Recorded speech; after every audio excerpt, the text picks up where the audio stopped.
Hi, I'm Courtney, and I'm the marketing director at Leapin Lizard Labels. Reality check, I don't want you to waste your time, money, and resources on labels that don't last. That's why I've come up with 6 common pitfalls and ways to avoid them. Let's dive into number 1. Printing on the wrong material just doesn't make sense. It's like stand-up paddleboarding on your front lawn. The material you print on has to match the purpose of your product. Let's look at these lip balm examples. The first material we have is not adhering appropriately to your lip balm. So what that means is you've got flagging. That's not something that you want to see. The second material we're looking at is actually just a paper label with no laminate.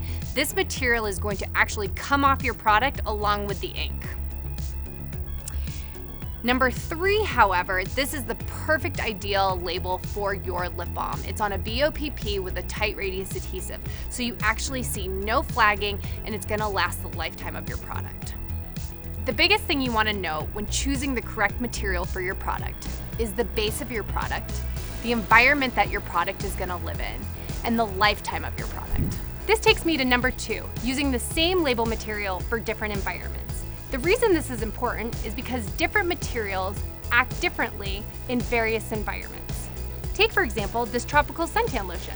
This material is paper and has no laminate on it. So what that means is with this oily base, this is actually going to absorb into the paper, which is going to compromise the look and feel of your label over time.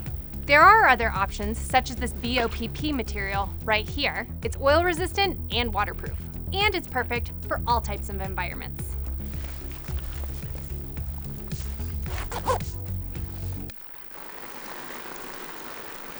Now on to number 3. It's super important to have the correct size label for your packaging.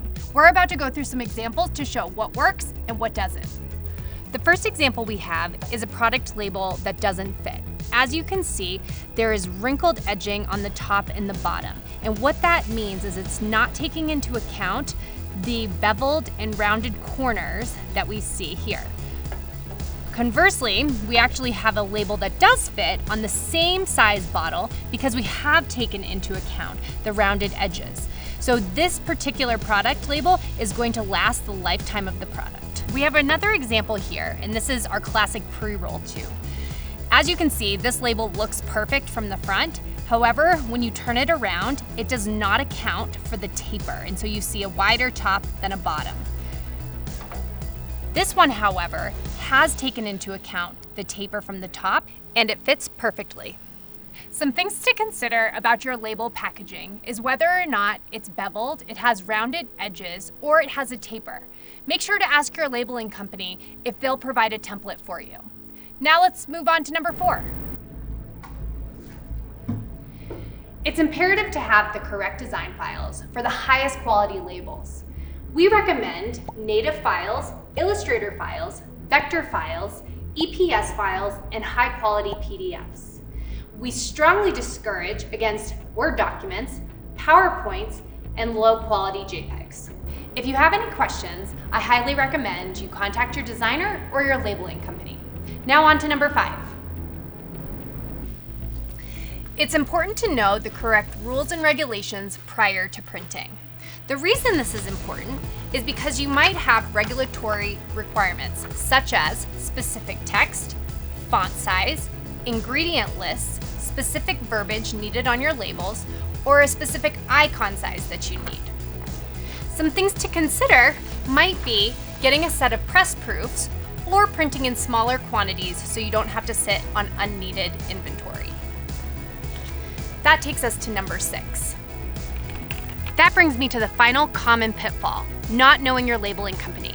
It's a big world out there, and you may think you're getting the fastest, cheapest labels. However, there are some major questions that you need to answer, such as whether or not the company is digital or flexo. What kind of fees do they have? Plate fees, die fees, change fees, setup fees, or fees for different variations? It's extremely important to ask those questions so you're not getting nickel and dimed. So make sure you look for a company that keeps you in the know. Transparency and good relationships will keep you coming back. Don't be left alone in this label process. Hello! Thanks so much for hanging out with us today. My goal is that you feel more comfortable and knowledgeable. If you have any questions at all, feel free to reach out to our awesome team and they'd love to help you out. Cheers.